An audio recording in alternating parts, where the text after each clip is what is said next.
कि एलसीएम।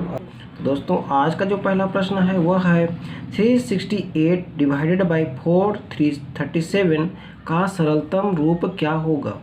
दोस्तों यहाँ पर आप देख रहे हैं कि ये एचसीएफ का प्रश्न है, इसका सरलतम रूप हमें ज्ञात करना है। तो दोस्तों हम इसका सरलतम रूप आइए ज्ञात कर लेते हैं। सबसे पहले बड़ी संख्या है दोस्तों, इसे विभक्त करेंगे, लेकिन सब बड़ी संख्या को अंदर रखेंगे भाज्य के रूप में। तो ये देखिए हमने यहाँ पे बड़ी संख्या है उसे हम अंदर ले रहे हैं, और छोटी संख्या जो है 368 इसे हम बाहर रख रहे हैं। तो दोस्तों ये एक बार में जा रहा है अभी, तो 368 हम यहाँ पे ले लेंगे। तो दोस्तों जब इसे आप माइनस कीजिएगा तो आप देखिएगा, ये देखिए दोस्तों ये हो गया है 9 और ये 6। दोस्तों इसके बाद हम इसे अंदर करेंगे और ये जो संख्या है दोस्तों ये यहाँ पे आ जाएगी 368। ठीक है, तो देखिए दोस्तों अभी कितनी बार जाएगी। अगर ये 70 होती तो एक बार हम देख लेंगे तो ये 7 × 5 = 35 यानी कि 350 होती, तो उससे थोड़ा कम जाएगा। तो हम चलिए इसे 5 बार ले लेते हैं। तो ये देखिए 5 × 9 = 45। ठीक है, और हाथ में कितना है 4 है हासिल का। उसके बाद 6 × 5 = 30 और 4 इसका हासिल था तो 34। दोस्तों ये हुआ इतना। अब इसे जब माइनस करेंगे तो आप देखिएगा कि ये 3 आ गया, और इसके बाद देखिए यहाँ पर ये 2 आ गया। अब ये बाहर आ जाएगी और ये जो 69 है ये अंदर आ जाएगी। तो दोस्तों यहाँ देखिए ये 3 बार में पूरी की तरह से कट जा रही है। दोस्तों ये पूरा कट जाता है, वहाँ तक हमें करना होता है। तो इसका HCF दोस्तों 23 आ रहा है। अब इसका सरलतम रूप याद करने के लिए हमें 368 को डिवाइड करना होगा 23 से, और उसके बाद विभक्त यहाँ पर दे करके 437 है इसे भी 23 से डिवाइड करना होगा। दोस्तों जब आप इसे सॉल्व करेंगे तो आप पाएंगे कि 23 को 16 बार में 23 से ये जो है विभक्त हो रहा है, और 437 जो है वह 19 बार में विभक्त हो रहा है। यानी कि जो ये संख्या दी गई है दोस्तों 368/437 का सरलतम रूप क्या होगा, तो वह होगा 16/19। आइए अगले प्रश्न की ओर। दोस्तों आज का जो हमारा दूसरा प्रश्न है वो भी HCF के ऊपर है। दोस्तों हमें ज्ञात करना है कि 84, 126 और 140 का महत्तम समापवर्त्य क्या होगा या कितना होगा। तो दोस्तों आइए इसे बनाते हैं। सबसे पहले दोस्तों 84 है, तो हम यहाँ पे 84 का LCM निकाल लेते हैं। तो हम LCM इस प्रकार से निकालेंगे। ये देखिए 2 से पूरी तरह से कट रहा है, इसलिए हम इसे 2 से काटेंगे तो ये आ जाएगा 42। दोस्तों इसके बाद देखिए ये 42 भी 2 से इजीली कट जाएगा। तो हम यहाँ पर देखिए ये 21 से इजीली कट जा रहा है। दोस्तों इसके बाद देखिए 2 से नहीं कटेगा, इसलिए हम इसका अगला नंबर लेंगे। तो ये 3 से कट रहा है, तो हमें देखिए 3 से यहाँ ले लेंगे इसे, तो ये 7 बार में कट जाएगा। दोस्तों अब देखिए हम इसे 7 से काटेंगे, क्योंकि ये 3 से नहीं कटेगा, 4 से भी नहीं कटेगा, 5 से भी नहीं कटेगा, सीधी 6 से कटेगा। तो हम इसे 7 से काटेंगे और ये एक बार में कट जाएगा। ठीक है दोस्तों, अब हम आगे लेते हैं 126 का। तो देखिए दोस्तों 126 को भी हम इसी तरह से कट करेंगे। तो यहाँ देखिए दोस्तों ये 2 से कट जाएगा और ये 63 होगा। दोस्तों फिर आप देखिए 2 से नहीं कटेगा, ये इसे हमें 3 से काटना होगा। तो ये 3 से काटने पर ये 21 टाइम में कट जाएगा। इसके बाद दोस्तों फिर से हमें इसे 3 से काटना होगा, तो ये हो जाएगा 7। और अब देखिए दोस्तों ये 7 से ही कटेगा, इसलिए मैं 7 लेंगे और ये एक बार में कट जाएगा। अगला हमारा दोस्तों 140 है, हम इसे भी कर लेते हैं। आइए, तो दोस्तों देखिए यहाँ पे इसे हम 2 से काटेंगे, तो ये देखिए 70 टाइम में कट जाएगा। इसके बाद दोस्तों ये भी देखिए 2 बार में आराम से कटेगा और ये 35 हो जाएगा। इसके बाद दोस्तों ये देखिए ये 5 से कट जाएगा। तो दोस्तों यहाँ देखिए 5 से काटने के बाद ये 7 आ रहा है। इसके बाद ये 7 से ही कटेगा, इसलिए हम इसे 7 से काट लेते हैं। दोस्तों अब इसे हम बारी बारी से सबका गुणनखंड लिख लेंगे। तो यहाँ देखिए दोस्तों जो हमारा 84 था, इसका है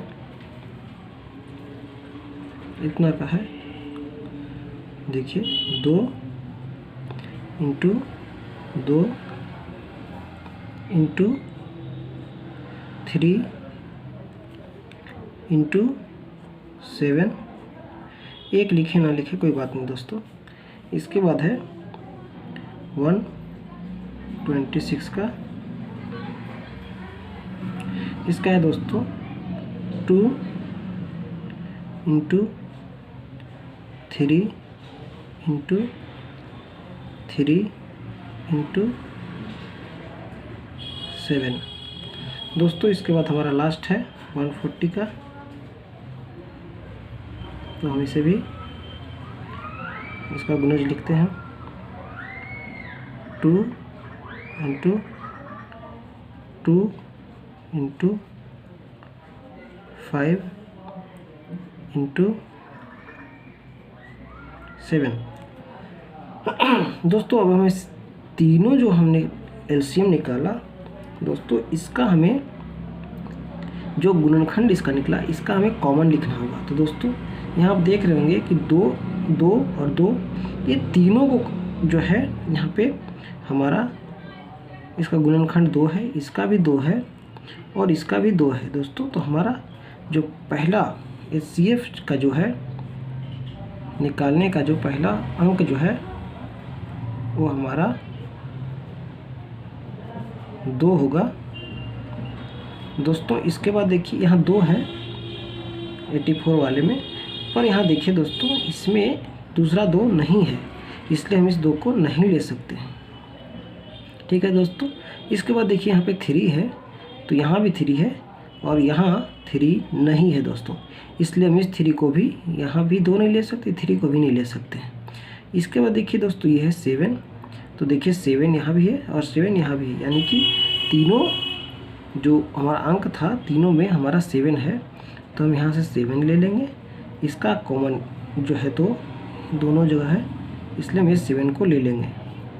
तो दोस्तों इसका दूसरा अंक जो है वह 7 है, तो हम 7 ले लेंगे। इसके अलावा कोई भी नहीं है दोस्तों जो इसमें कॉमन होगा। तो दोस्तों हमारा जो HCF होगा वो है 2 इंटू 7 यानी कि 14, यही हमारा इसका आंसर हो जाएगा।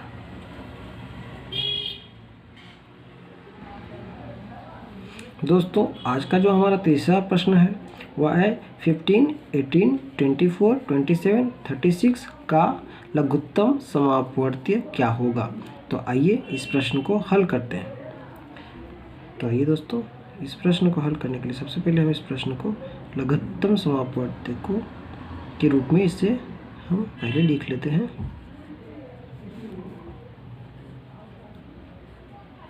फिफ्टीन, 18, 24, 27 और 36 इस तरह से लिखने के बाद दोस्तों यहाँ पे कम से कम 2 अंक जो कि किसी भी संख्या से जैसे हम इसे कट कर रहे हों तो कम से कम कटना चाहिए। तो हम छोटी संख्या शुरू करते हैं। तो देखिए हम पहले 2 लेते हैं, तो 2 से देखिए 18 कट जाएगी, 24 कटेगी और 36 कटेगी, तो कम से कम 2 कट जानी चाहिए। तो आइए इसे काट लेते हैं। 15 नहीं कटेगी, इसलिए हम 15 को वैसे ही लिख देंगे जैसा कि ये है अभी। इसके बाद 18 है, इसे कट करेंगे तो ये 9 बार में कट जाएगी। इसके बाद 24 है, ये 12 टाइम में कटेगी। इसके बाद 27 को हम 27 ही लिखेंगे क्योंकि 2 से नहीं कटेगी। इसके बाद 36 को हम काट करके 18 कर देंगे दोस्तों। इसके बाद फिर हम आगे स्टेप बढ़ाएंगे। इसके बाद देखिए हमें फिर 2 से काटेंगे क्योंकि यहाँ पे 2 संख्या अभी भी कट रही है, तो कम से कम 2 कटनी चाहिए। तो यहाँ देखिए 15 से हमने काटा, फिर 9, 12 को हम काट देंगे, ये 6 हो जाएगी। 27 को जैसे के तैसे लिख देंगे और 18 का 9 कर देंगे। इसके बाद दोस्तों अभी देखिए ये 15 है, नहीं कटेगी, 9 भी नहीं कटेगी, 6 कटेगी, 27 नहीं कटेगी, 9 नहीं कटेगी, सिर्फ यहाँ पे 6 कट रही है, इसलिए अब हम इसे 3 लेंगे, इससे ऊपर का अंक। तो देखिए 3 से कट जाएगी, ये 5 बार में कटेगी 15, 3 बार में कट जाएगी 9 और 6 कटेगी 2 बार में, 27 9 बार में और 9 3 बार में। इसके बाद आगे बढ़ेंगे दोस्तों। इसके बाद 3 से एक बार और कटेगी, तो हम एक बार फिर से 3 लेंगे और ये 5 नहीं कटेगी, इसलिए हम 5 को ही छोड़ देंगे। देखिए 3 है, ये 3 एक बार में कट जाएगी, 3 से 2 नहीं कटेगी, इसलिए 2 को हम वैसे ही छोड़ देंगे। इसके बाद ये देखिए 9 कट जाएगी 3 बार में और 3 एक बार में कट जाएगी। इसके बाद देखिए दोस्तों 5 है, 1 है, 2 है, 3 है और 1 है। तो दोस्तों ये अब 3 से भी नहीं कटेगी, कटेगी सिर्फ 1 कटेगी और इसके बाद 5 फिर 1 से कटेगी। इसके बाद अब हमारा कुछ नहीं है, तो हम सीधा सीधा अब इसका मल्टीप्लिकेशन, जो इसका गुणज है उसे कर लेंगे। तो देखिए 2 इंटू 3 इंटू 3, हम यहाँ तक अभी लिख दिए हैं दोस्तों। अब इसके बाद 5, 2 और 3 लिखेंगे क्योंकि 1 का कोई गुना करने से कुछ अंतर नहीं पड़ेगा। तो 5 इंटू 2 इंटू 3 दोस्तों, हमने सभी संख्याओं को लिख लिया। 1 2 3 4 5 6 7, 1 2 3 4 5 6 7 हमने सभी को लिख लिया है। और 1 को इसलिए नहीं लिखा क्योंकि 1 से मल्टीप्लाई का कोई अंतर नहीं पड़ता है, इसलिए हम इसे नहीं लिखे हैं। चलिए अब इसका मल्टीप्लिकेशन करते हैं दोस्तों। जब हम इसका गुना करेंगे तो ये आ जाएगी 1080,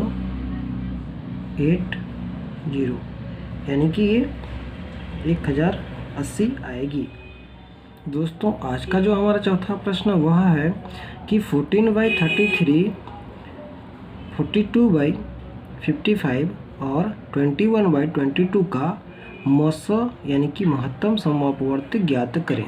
दोस्तों इसे ज्ञात करने के लिए एक नियम है कि हमें यानी कि जो भिन्न का, ऐसे कर सकते हैं, इसे आप नोट के रूप में रख लें कि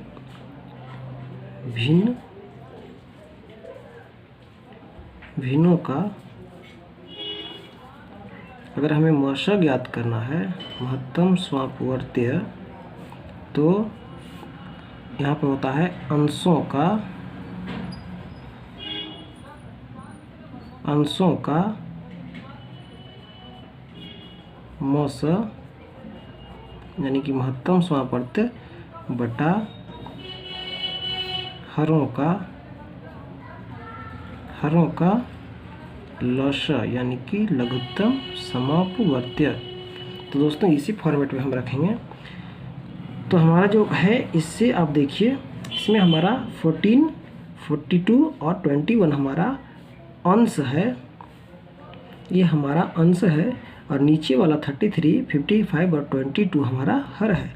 तो आइए इस पर हम हल करते हैं। तो सबसे पहले हम अंशों का मौसा ज्ञात कर लेते हैं। तो आइए इसका मौसा ज्ञात करते हैं। तो हमारा अंश क्या है? हमारा अंश है 14, 42 और 21। तो आइए इसे ज्ञात करते हैं। तो सबसे पहले देखिए छोटा संख्या से बड़ा संख्या को किया जाता है, तो हम 14 से 21 को मौसा ज्ञात करते हैं। ये देखिए एक बार में कट जाएगा और बचेगा 7, उसके बाद 14 है, इसके बाद देखिए 2 बार में 14 पूरी तरह से कट जा रहा है। दोस्तों यहाँ पे 7 मौसा भी निकला है, लेकिन जब हम इसका अगले में जाएंगे तब, तो ये 7 से हम आगे निकालेंगे। देखिए 7 से हम 42 को करेंगे, देखिए ये 6 बार में पूरी तरह से काट दे रहा है, यानी कि अंशों का हमारा मौसा, अंशों का जो मौसा निकालना था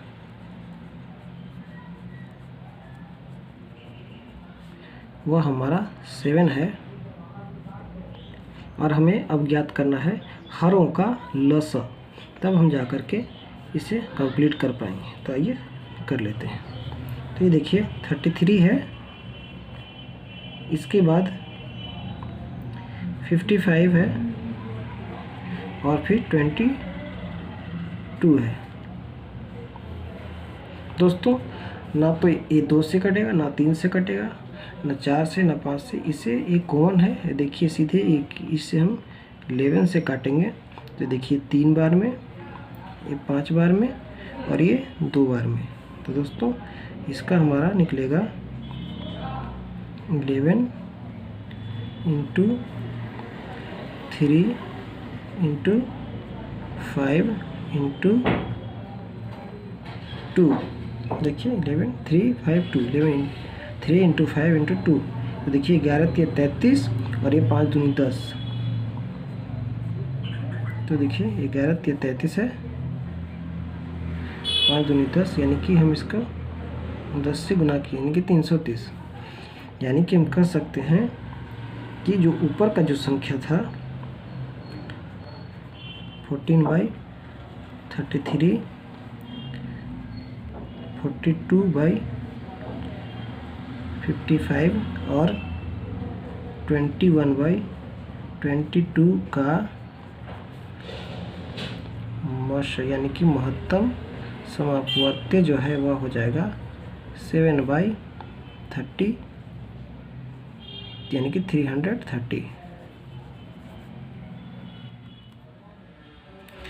दोस्तों आज का हमारा ये 5वां प्रश्न है, और 5वां प्रश्न कहता है कि 11/14, 55/42, 33/35 और 44/63 का लघुत्तम समापवर्त्य ज्ञात कीजिए। दोस्तों पिछली बार इसी प्रकार की कुछ दी हुई थी भिन्न, और उसका मौसा ज्ञात करना था। दोस्तों यहाँ पर बस इतना ही अंतर है कि जब आप किसी संख्या का भिन्न का लसा ज्ञात करिएगा तो ऊपर यानी कि अंशों का लसा करना होता है और हरों का मौसा करना होता है, जबकि मौसा ज्ञात करना होता है तो अंशों का मौसा और हरों का लसा ज्ञात करना होता है। तो इसमें हमें लघुत्तम समापवर्त्य यानी कि लसा ज्ञात करना है, तो हमें अंशों का लसा ज्ञात करना होगा और हरों का मौसा ज्ञात करना होगा। तो इसका जो नियम है वो है, आप नोट में इसे रख सकते हैं,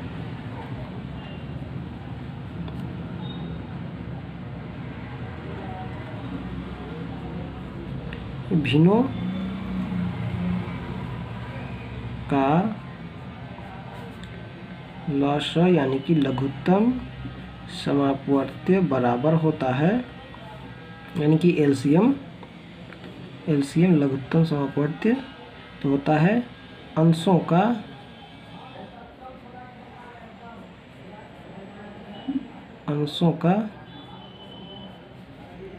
लसा। हमें लसा ज्ञात करना है तो ऊपर वाला यानी कि अंश का लसा, अगर मौसा ज्ञात करना है तो अंश का मौसा, ठीक है। और हरों का मौसा यानी कि महत्तम समापवर्त्य, ठीक है। तो आइए इसे कर लेते हैं। तो देखिए 11, 55, 33 और 44 हमारा अंश है, ये अंश है, तो हमें इसका लसा ज्ञात करना है। तो पहले हम इसी को कर लेते हैं। तो ये देखिए 11, 55, 33 और 44 इसका हम लॉसक ज्ञात करेंगे क्योंकि ये अंश हैं और लघुत्तम समापवर्ती जब किसी भिन्न का ज्ञात करना होता है, भिन्नों का जब ज्ञात करना होता है तो उसके अंश का लॉसक निकालना होता है। देखिए ये 11 से सीधे सीधे कट रहे हैं, तो हम 11 से एक बार में इसे काट देंगे, 5 बार में इसे काट देंगे, 3 बार में इसे काटेंगे और 4 बार में इसे काट देंगे। दोस्तों आप देख रहे हैं ये कट गई है। अब ये नहीं कटेंगे, इसलिए हम इसका मल्टीप्लिकेशन करेंगे तो हो जाएगा 11 ये वाली, इसके बाद 5, इसके बाद 3 और इसके बाद 4। एक देने से कोई मतलब नहीं है क्योंकि इसका कोई अंतर नहीं होता है। तो देखिए 11 तिया 33, ठीक है। अब यहाँ से ऐसे आसानी के लिए मैं कर रहा हूँ कि ये जो 11 है और ये देखिए 11 तिया 33 हो जाएंगे, ठीक है। और ये देखिए, और ये देखिए यहाँ पे 4 5 20, ठीक है। तो ये आराम से 33 दूना 66 होता है और 20 था इसलिए इसका 0 तो लगेगा ही लगेगा। तो ये हमारा अंशों का लॉसा निकल गया है। अब हमें ज्ञात करना है हरों का मौसा। तो हरों का मौसा हम यहाँ पे ज्ञात करते हैं। ये देखिए नीचे दिया हुआ है 14, 45, 35 और 63। तो छोटा से बड़ा को करेंगे। तो देखिए 14 है, इससे कर देते हैं 42 को, यहाँ पे हम 35 को कर लेते हैं, ठीक है, क्योंकि 35 छोटी है। तो देखिए ये 2 बार जाएगी, 14 दूनी 28 होता है। अब देखिए कितना निकलेगा, तो ये 7 निकल रहा है, ठीक है। अब देखिए 14 को यहाँ पर ले लेंगे और ये 2 बार में इसे कट कर देगी, यानी कि हमारा अभी तक मौसा 7 है। अब देखिए इसी 7 से हम 42 को करेंगे क्योंकि 35 का हमने कर लिया है। तो ये 6 टाइम में 42 हो जाएगी। अभी भी हमारा 7 ही है। इसके बाद हम देखिए, इसके बाद देखिए 63 है, हम 63 को भी करेंगे 7 से ही, क्योंकि 7 अभी तक आया है। तो ये देखिए 9 बार में 63 पूरी तरह से कट रही है, यानी कि हमारा मौसा जो है वो 7 आया है लसा। और ये जो 7 है हमारा 7 निकल गया था मौसा। तो 660/7 हमारा इन भिन्नों का लसा ज्ञात हुआ, यानी कि ऊपर जो अंश है